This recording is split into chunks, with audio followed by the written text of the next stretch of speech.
EU defence ministers are holding a special meeting this Monday. The EU's top diplomat Kaja Kallas said it could be a vital week for Ukraine given the movement taking place diplomatically.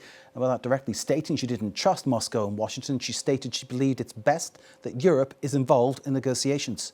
Trump's envoy, as we've said, Steve Witkoff, heading to see Vladimir Putin on Tuesday in Moscow. This follows a weekend of tough talks towards trying to hatch a full peace plan. And so far, that is far from a done deal. Let's bring in Dave Keating. Dave, of course, our correspondent in Brussels, watching all events for us there. Dave, good evening to you. What's the latest word that you can bring us?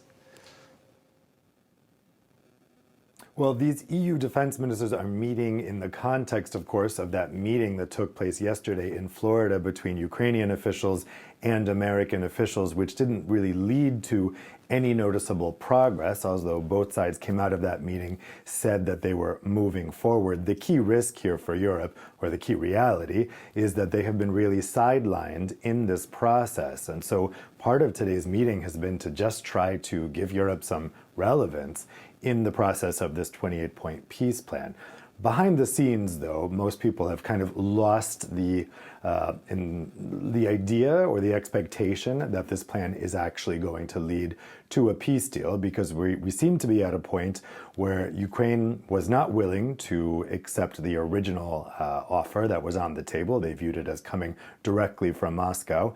Trump doesn't seem to have the leverage on Ukraine that he might have had a couple months ago because he stopped most aid to Ukraine, and Russia won't accept an alteration of that original 28-point plan. So the ministers meeting today in the EU are trying to figure out how they can maybe salvage those talks and find something workable. But I think in the end, the mood here in Brussels has shifted to definite negativity and a loss of any expectation that we could actually have a peace deal coming out from this current process. You mentioned in that answer, Dave, the idea that Europe is being sidelined in some ways. Washington basically regarding Europe as a whole as the place that will buy US arms to supply to Ukraine, no more, no less. Yeah, that's the new system that we have in place now, because the U.S. has stopped arming Ukraine directly. Instead, it's having Europeans act as the middlemen. So European countries buy the American weapons and then they send them to Ukraine. So then the U.S. isn't spending any of its own money. The European countries are spending money on American weapons.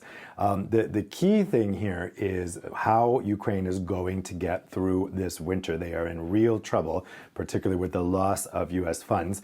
There had been this proposal to use the frozen Russian assets, 150 billion euros, that was frozen at the beginning of the conflict, and give it to Ukraine.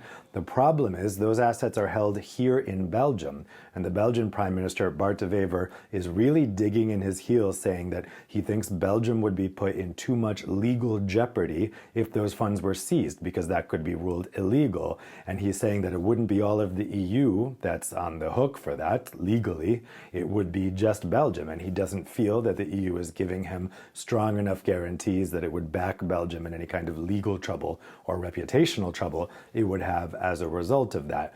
So in the meantime, Commission President Ursula von der Leyen has tried to come up with a plan B of how the EU can send urgently needed funding over to Ukraine if Belgium continues to block the release of those funds. We did get some announcements today about new military aid coming from EU countries going to Ukraine. For instance, the Dutch minister said this morning that the Netherlands will send 250 million euros in assistance over to Ukraine in weapons and other abilities. But that, of course, does not come anywhere near to being enough to make up for the loss of those frozen assets, which for the past couple of months, it's been assumed that that was going to get Ukraine through the winter.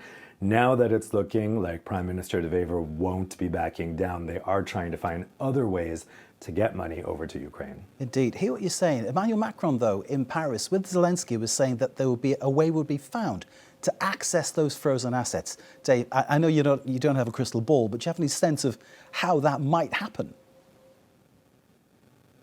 Well, I'm sure Prime Minister de Wever didn't appreciate being spoken for by the President of France, because all public indications are that we are not close to a deal. So it really depends. It depends entirely on the Belgian Prime Minister, and so far he has been pretty adamant on that. But it depends. If they can find some way to give him reassurances that he thinks will protect Belgium legally and reputationally, maybe he'll change his mind in the coming week. Dave Keating, as always, thank you very much indeed. Dave Keating, our correspondent there in Brussels. Thank you, Dave.